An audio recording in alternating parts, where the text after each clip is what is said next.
Yesu ashimwe. Dusangire amajambo dusanga mu butumwa bwiza bwanditswe na Matayo igice cya 2 umurongo wa 1 n'uwa 2.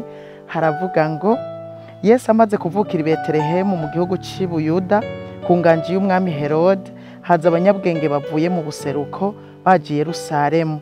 Barabaza bati, umwami w'Abayuda yavutse ari hehe?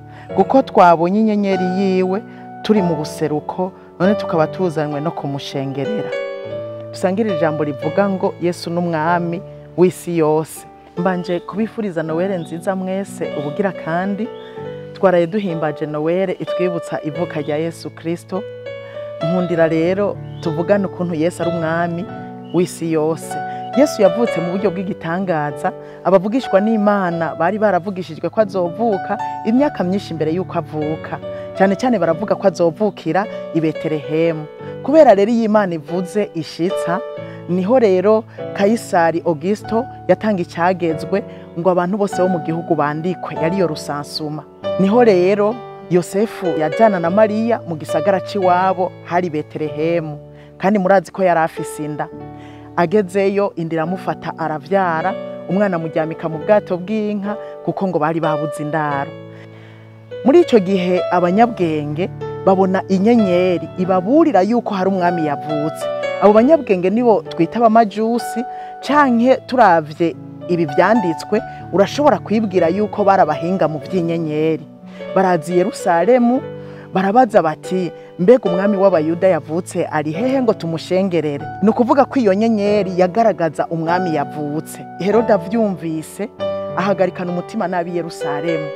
Hanyuma carabatumako arababwira ati, genda nimwabona uwo mwana nanje mumbwire kugira ngo ngende kumushengerera. Ariko ntivyari ibyo kwari kugira ngo acamwica, kuko yatinya yuko ari uwuje kumukura ku nganje.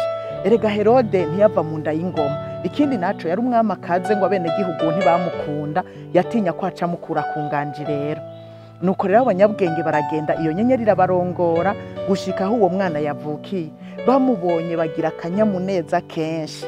Aha niho hagaragarira yuko Yesu yavukiye ko umwami wa bose, kuko abamajusi ntibari Abayuda, bari abanyamahanga bari bagenze ibirometero vyinshi kugira bashike i Yerusalemu. Mbere umumarayika cyababwirira mu nzozi ati, ntimusubire kwa Herode, baca mu yindi nzira. Inyuma yaho umumarayika abwira Yosefu yuko Herode ari kararondera umwana na nyina kugira ngo abice, acahungira muri Egiputa.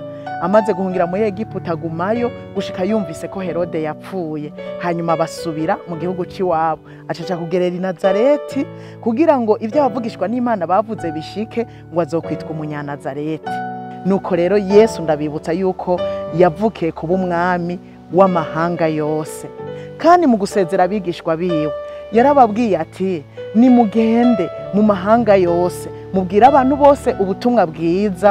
Abizera mubabatize mu izina rya Data n'Umwana n'irya Mpwemu Yera, kandi mubigishe kwitondera ibyo nabageze.